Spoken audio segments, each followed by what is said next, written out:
Hey there, and welcome to another Health Essentials podcast. I'm John Horton, your host. Explorers spent centuries roaming the earth on an elusive quest to find the fountain of youth.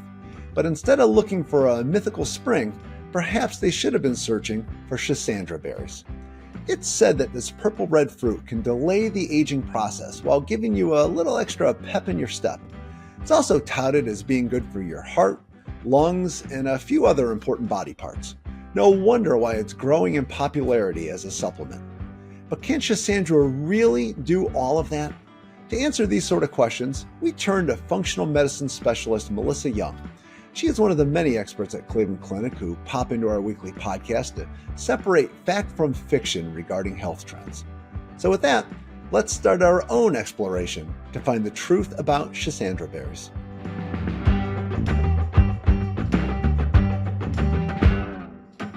Dr. Young, I'm so glad to have you back on the podcast. Make sure to get your guest card punched. I'm pretty sure you're close to earning a free cup of coffee by now. I look forward to that cup of coffee, but thank you so much for having me back. We always have a good time. We do.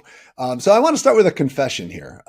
I had never heard of Schisandra berries until it came up during our podcast topic meeting. And I'm guessing a lot of people may be unfamiliar with it. These aren't exactly sitting in the produce aisle next to the grapes. So given that, can you kind of give us a bit of a background on these berries to just get us started? Absolutely. And it's interesting. This is not necessarily an herb I use every day in my practice, but it's certainly an herb that is interesting and I use, say often enough. And it comes from a fruit-bearing vine that's typically not used for food, but the dried fruit is used medicinally. It's been used medicinally in Asia and Russia for many years and has, I think, very interesting health properties. We could talk about how, it's used primarily in, say, traditional Chinese medicine. It's used more and more in Western medicine, but its history is definitely in, Asia and Russia. So, it's interesting in that it's one of those adaptogenic herbs that we may have talked about in the past that helps moderate the stress response. Okay. And can have a lot of other benefits, which certainly we can talk about. Well, we definitely will get into that. I have to say one thing that kind of blew my mind when I was reading about these berries was that they're described as having 5 different tastes: sweet, salty, bitter, pungent, and sour. It's just hard to wrap my head around all of that being in one little berry. Yeah, absolutely. And it's interesting. Traditional Chinese medicine is a different kind of form of medicine that's been used over 2,000 years, but they have a different system of how they approach the body and medicine. And I've got some notes, but it was interesting. Not only does that have, it's called the 5-taste fruit, as you were saying, but it corresponds to the 5 different phases in traditional medicine with each of those tastes. So wood, fire, earth, metal, and water. So it's unique. We think about even East Indian Ayurvedic medicine.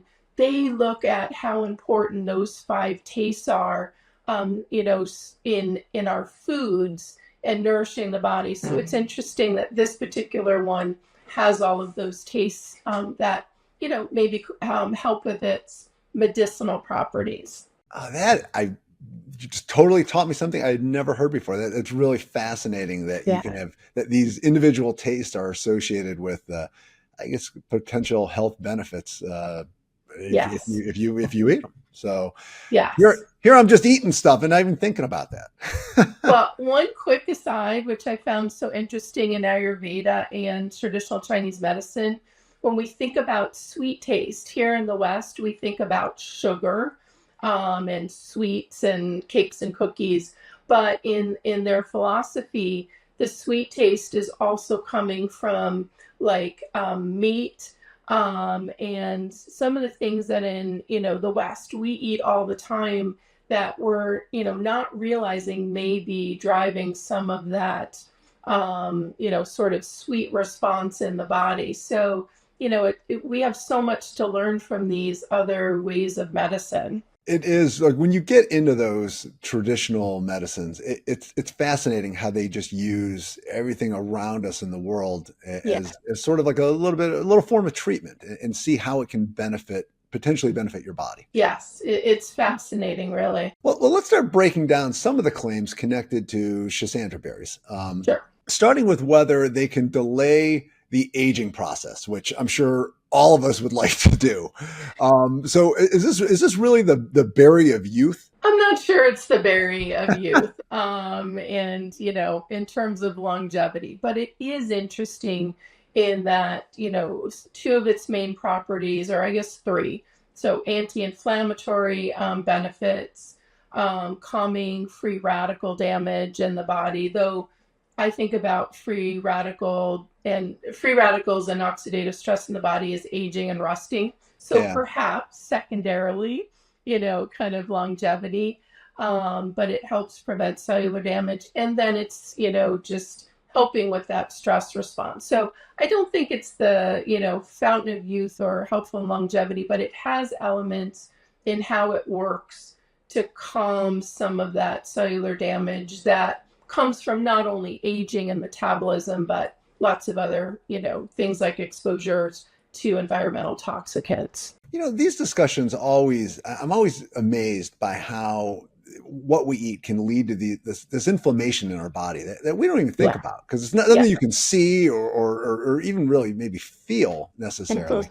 But it's all stuff that impacts how your body's functioning and how all the systems are working. And it seems like you eat the right things, you can really tamp that down. Absolutely. And, food is medicine. What we choose to eat, what we choose not to eat actually turns on and off genes in the body. So if we choose to eat anti-inflammatory foods, foods that are high in antioxidants, we can turn on those genes that calm inflammation. But then if we're going to McDonald's, eating a lot of sugar, the opposite, we can turn on those genes for inflammation. Now, I saw where Schisandra berries were also connected to maybe improving heart health, and I'm guessing that has to also do with its ability to maybe limit inflammation. Yes.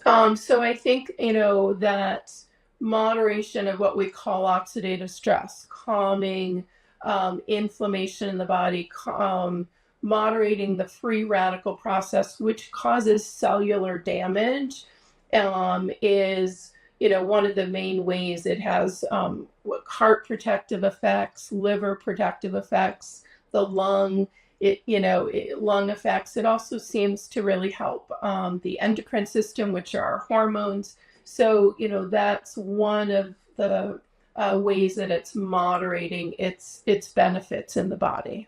And all of this has to do with what it's doing on a cellular level. I mean, with it helping the lungs and the liver and things like that. Yeah, so on a cellular level, as well as, with that adaptogenic benefit of um, calming and moderating that stress response, it appears as well to help with physical and emotional resilience. And those are the things, that I'm really, when I'm using this herb, I'm thinking about that. We were talking about how, many of these things we discuss have a lot of truth behind it. There are some studies that, show benefit and even get into the nitty gritty of the biochemistry. But I think we always have to keep in mind that, like here, so Schisandra is used really extensively in traditional Chinese medicine in Asia, but that's a whole system of medicine. They're not going to be using one herb or taking the so-called active ingredient out of that herb and using it in a capsule. They're going to be using it in combination with their whole system of medicine and other herbs. in the West, we try to distill it down to one active ingredient. Yeah. And that's where I think, I think there are some studies really showing some interesting things related to liver protective effects, cardiac protective effects. But we're not going to use it that way in the United States. But it's important to know that, there are some studies showing those benefits. Yeah, and I was going to ask you about that with the scientific research, because we do always like to, Okay. dive into that a little bit. Yes. It sounds like there's some evidence that it may have a beneficial effect, but like you were saying, it's nothing that's going to be a substitute for, your heart medication or something like that. Absolutely. So, I think that looking at it very differently in the West, this will be used as a complement to, and for my, use, a benefit to calming the stress response, maybe having a minor benefit from, a liver protective effect or heart protective effect, but that's not how I'm using it. That may be how they use it in traditional Chinese medicine, but we're not doing that here. So yes, it is complementary, and I think that's how we can utilize its best benefits. So you mentioned like how you use it. What Mhm. would you kind of recommend it for? Mhm. So I recommend it as one of sort of many adaptogenic herbs I use to help people moderate the stress response. And adaptogens are so unique in that in the person who has lots of stress, and we need to calm that, it can help calm the stress response. In those who may have had stress for a very long time and they're depleted, it may increase their energy and generally helps people with more resilience. But I tend to use these in combination. So you may have heard of other adaptogens like ashwagandha and rhodiola, Yeah. holy basil. So, I tend to use blends and not necessarily one herb at a time.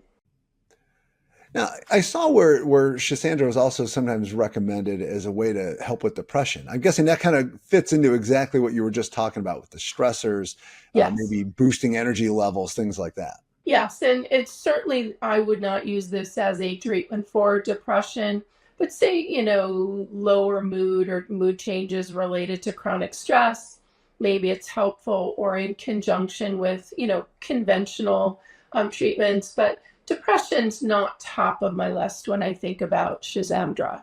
Okay. Also, I saw it linked to maybe with delaying the onset of Alzheimer's as something people could try if you're just hoping to keep that at bay a little bit. Is there any truth to that, or does that just kind of go back to the whole thing we were talking about with the inflammation and Mhm. just the cellular protection it might provide? So I think there are some interesting studies about possible benefit in neurodegenerative diseases like Alzheimer's. Um, if someone is concerned about that, and I don't think we have enough information to say it's going to delay onset for things like people who are, have Alzheimer's, people who have liver disease, because this is used extensively in China as a hepato or liver protective treatment. Um, you know, I would want people to see a traditional Chinese medicine herbalist, especially one like we have a Cleveland clinic who is working in a medical setting, who knows how to use this herb or combination of herbs towards a medical condition. If someone has a true medical condition, like we've been discussing, just having Schisandra tea or taking Schisandra capsules, may not have that long-term benefit that we're hoping for. Uh, I was really surprised by, it had 5 different tastes, which seemed like a lot. And it seems like it is helping even more than that. Like it makes that list of 5 seem small. It's helping your heart, your lungs, your brain, Mhm. just liver. It just kind of goes on and on. So with all those, maybe Mhm. potential goods that we're getting out of Schisandra, are there any risks to taking it? So in general, actually, it's tolerated very well. I think some of the key benefits are for some people, especially in higher doses, it might cause reflux. So if you have ulcers or GERD, chronic reflux, it wouldn't be something I would recommend.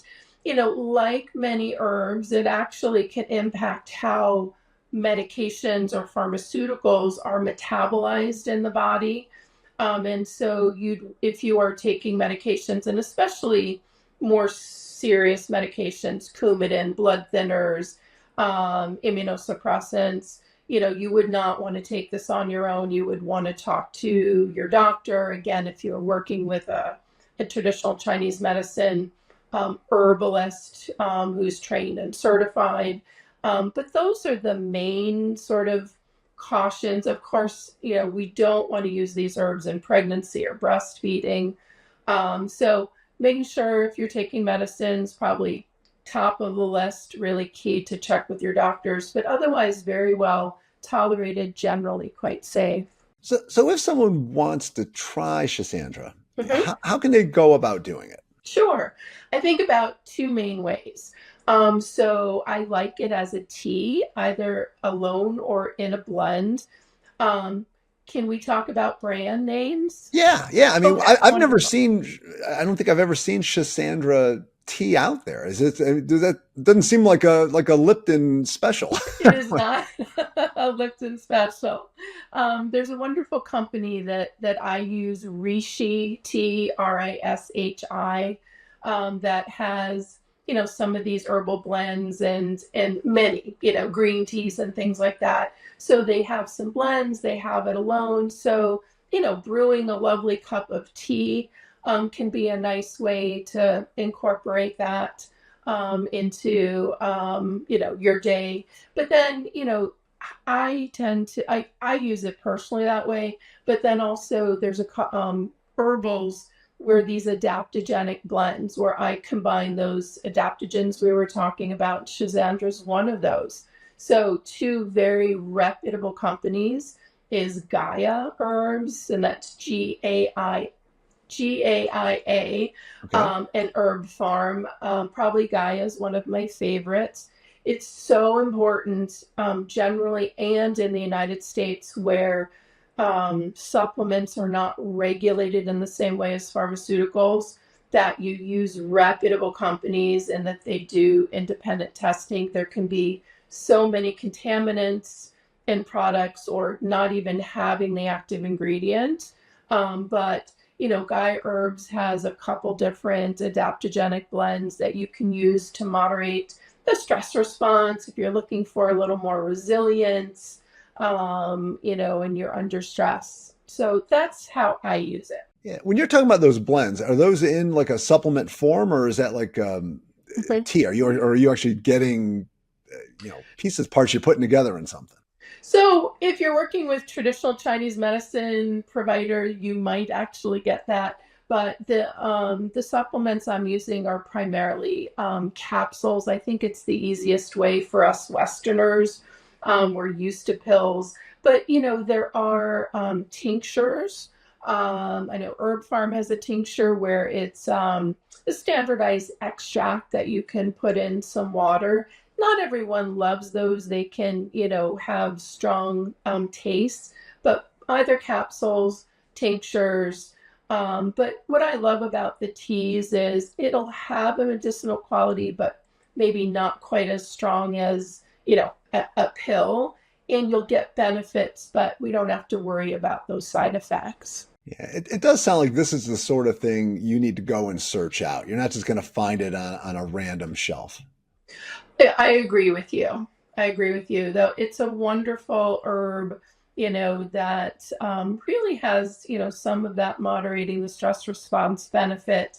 And so many of my patients who are so well educated are always looking for, these wonderful kind of cutting edge and, blends of herbs and seeing what those benefits might be. Yeah, let's talk about that a little bit because whenever you're on here, I feel like we talk about a whole host of wellness supplements that offer Mhm. this just kind of wow inspiring list of potential health benefits. Yeah.